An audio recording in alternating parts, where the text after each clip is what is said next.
નમસ્કાર, સુપ્રભાત દોસ્તો. આજે આપણે શ્રાવણ મહિનાના એક પવિત્ર તહેવાર શીતળા સાતમ વિશે વાત કરવાના છીએ. શીતળા સાતમ એ હિન્દુઓનો એક પરંપરાગત તહેવાર છે જે ખાસ કરીને ગુજરાત, રાજસ્થાન અને અન્ય રાજ્યોમાં ઉજવવામાં આવે છે. આ તહેવાર મુખ્યત્વે શીતળા માતાની પૂજન માટે ઉજવવામાં આવે છે. આપણે વાત કરીએ તો શ્રાવણ મહિનાની કૃષ્ણ પક્ષની અંધારી સાતમે આ શીતળા માતાનો આ તહેવાર ઉજવવામાં આવે છે. આગલા દિવસે રાંધણ છઠ હોય છે. કેટલાક લોકો અજવાળી સાતમ પણ કરે છે. મોટાભાગે જન્માષ્ટમીના આગલા દિવસે જે શીતળા સાતમ આવે છે તે દિવસે શીતળા માતાનું પૂજન કરી હિન્દુ ધર્મની સ્ત્રીઓ આ તહેવાર ઉજવતી હોય છે. આગલે દિવસે રાંધણ છઠ હોય છે. એ દિવસે બપોર પછી મોટાભાગે સ્ત્રીઓ પોતાના ઘરના રસોડામાં વિવિધ જાતની વાનગીઓ બનાવી લે છે શીતળા સાતમ પર ઠંડુ ખવાય તે માટે.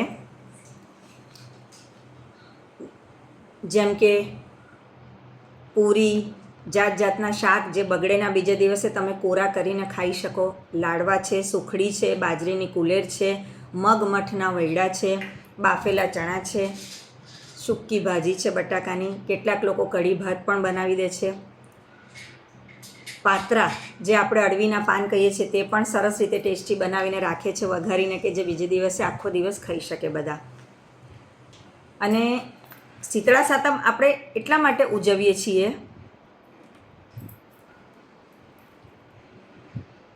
કે એક માન્યતા છે કે નાના બાળકોને શીતળામાં થાય, કોઈ મોટાને પણ આવી શકે છે. જે આપણે ઓરી અછબડા જાત જાતના ચામડીના રોગોમાં ગણીએ છીએ તે શીતળા માતાની દયા થાય, શાંતા મળે બધાને. અને એક ધાર્મિક માન્યતા એના સાથે જોડાયેલી છે, એને આપણે ફોલો કરીને આ બધું તહેવાર ઉજવીએ છીએ. જાત જાતના ચામડીના રોગ હોય છે, ચેપ, તાવ અને બીમારીઓથી પણ રક્ષણ આપે છે. એ દિવસે માન્યતામાં એવું માનવામાં આવે છે કે તાજું ભોજન બનાવવું કે ચૂલો ગરમ કરવો, ગેસ પર રાંધવું નિષેધ છે.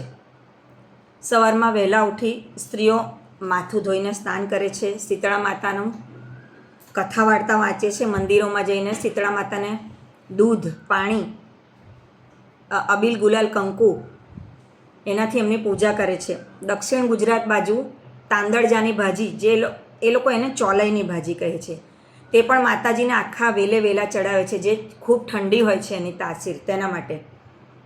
ત્યારબાદ શ્રીફળ ધરાવવામાં આવે છે માતાજીને, કુલેરનો પ્રસાદ, પૂરી, વડા, જે તમારી જે પ્રમાણે જે ઘરમાં માન્યતા ધરાવતા હોય અથવા એમના રીતિ રિવાજોને ફોલો કરતા હોય એ રીતે માતાજીનું પૂજન કરે છે. અને ઘરે આવીને પછી બધા તાજું ભોજન સાથે કરે છે. ઘણા લોકો એવું માને છે કે ગેસ પર પાણી પર ગરમ ના થાય, દૂધ ગરમ ના કરવું, ઝાડુ ના મારવું.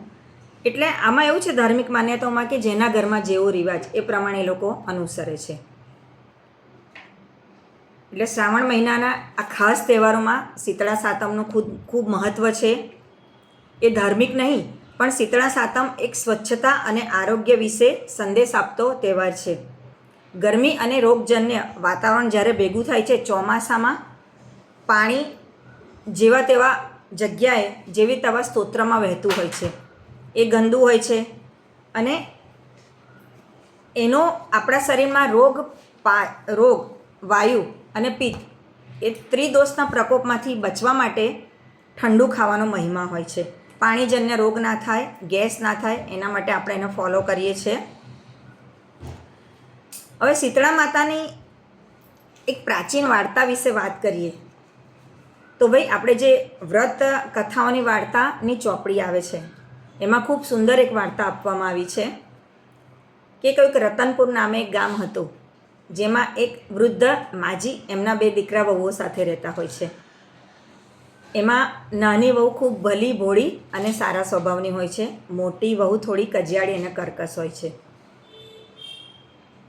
એ દિવસે આપણે શીતળામાનું પૂજન કરી હાથમાં ચોખા રાખી આ માતાજીની આ વાર્તા વાંચીએ છીએ. ઘરમાં બધા ભેગા થઈ સાંભળે છે, વાંચે છે કે ભાઈ રાંધણછઠ આવી અને નાની વહુ સરસ રાંધણછઠના દિવસે ભોજન પકવાન બનાવ્યા અને રાત્રે ચૂલો ખૂબ થાકી ગઈ હતી. એનું બાળક નાનું હતું, એનું બાળક રડતું હતું, એટલે એને દૂધ પીવડાવવા બેઠી અને રાંધણછઠનો જે ચૂલો હતો એ ઠારવાનું ભૂલી ગઈ. હવે રાત્રે શીતળામાં ફરવા આવ્યા. એક માન્યતા પ્રમાણે એમણે ચૂલો ગરમ જોયો એટલે નાની વહુને શ્રાપ આપ્યો કે જેવું મારું શરીર બળ્યું એવું તારું કલેજું બળજો. હવે સવારે ઉઠે છે નાની વહુ તો જુએ છે એનો દીકરો બળીને ભળતું થઈ ગયો હોય છે. આ એક ધાર્મિક કથા છે. આમ જોઈએ તો માતાજી એવો શ્રાપ ના આપે, પણ એક વર્ષોથી બધા વાંચતા આવ્યા હોય છે એટલે હું તમને આ કથા જણાવું છું. પછી નાની વહુ ખૂબ રડે છે, આક્રંદ કરે છે, એની સાસુને વાત કરે છે. એટલે એની સાસુ નિવારણમાં કહે છે કે બેટા તું ચૂલો ઠારવાનું ભૂલી ગઈ હતી એટલે માતાજીએ શ્રાપ આપ્યો છે. તું દીકરાને લઈને વન વગડામાં જા, માતાજીને શોધ, શીતળા માતા તારા પર જરૂર કૃપા કરશે. અને નાની વહુ દીકરાને ટોપલામાં લઈ વન વગડામાં ચાલતી ચાલતી માતાજીનું રટણ કરતી કરતી જાય છે. ત્યાં એને રસ્તે 2 તલાવડી મળે છે જેનું પાણી કોઈ પીતું નથી. તે એના શોકનું નિવારણ માતાજીને પૂછવા કહે છે.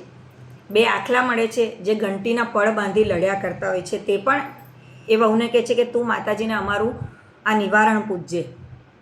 આગળ એક એને ડોશીમાં મળે છે જે માથું ખંજવાળતા બેઠા હોય છે, એમના માથામાં ખૂબ પીડા થતી હોય છે. નાની વહુને કહે છે બેટા મારું માથું તું જોતી જા, મારી પીડાને શાંત કરતી જા. નાની વહુ ખૂબ વિવેકી હોવાથી એમની પાસે બેસે છે, દીકરાને એના ખોળામાં મૂકે છે માજીના, અને એમનું માથું જોવા બેસે છે. એમનું માથું સાફ કરી એમને શાંતા આપે છે. એ શીતળામાં હોય છે એ માજી, તરત એને આશીર્વાદ આપે છે અને દીકરો પહેલાં જેવો હતો એવો રમતો હસતો ખેલતો થઈ જાય છે. નાની વહુ એમના ખૂબ આશીર્વાદ મેળવે છે. એમને 2 તલાવડી અને 2 આખલાના શોકનું નિવારણ પૂછે છે. તો કહે છે 2 તલાવડી પરભવમાં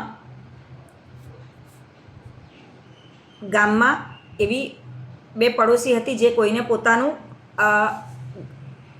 કંઈક ખાવા ના આપે, કંઈ મદદ ના કરે.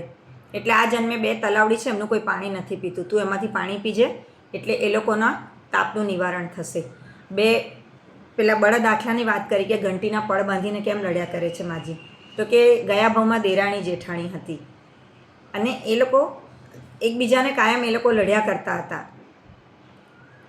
ઘરના કુટુંબી થઈને પણ એકબીજાને એ સ્ત્રીઓ મદદ કરવા આવતી નહોતી, એટલે સૌખ્ય જેવી લડતી હતી. એટલે આ ભાવમાં એ લોકો ઘંટીના પળ બાંધી હંમેશા બાખડ્યા કરે છે. તું ઘંટીના પળ એમના ગળેથી છોડી નાખજે એટલે એમનું પણ શોકનું નિવારણ થશે.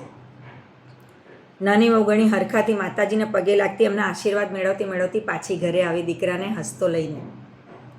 આ જોઈને મોટી વહુના કાળજામાં આગ લાગી કે નાની વહુને શીતળામાના દર્શન થઈ ગયા, તો આવતા વર્ષે હું પણ આવું કરીશ. બીજા વર્ષે જાણી જોઈને ચૂલો ચાલુ રાખીને સૂઈ ગઈ. માતાજી આવ્યા, એને શ્રાપ આપ્યો. બીજા દિવસે માજીને પૂછ્યું અને પોતાના દીકરાને લઈને એ પણ જંગલમાં ગઈ.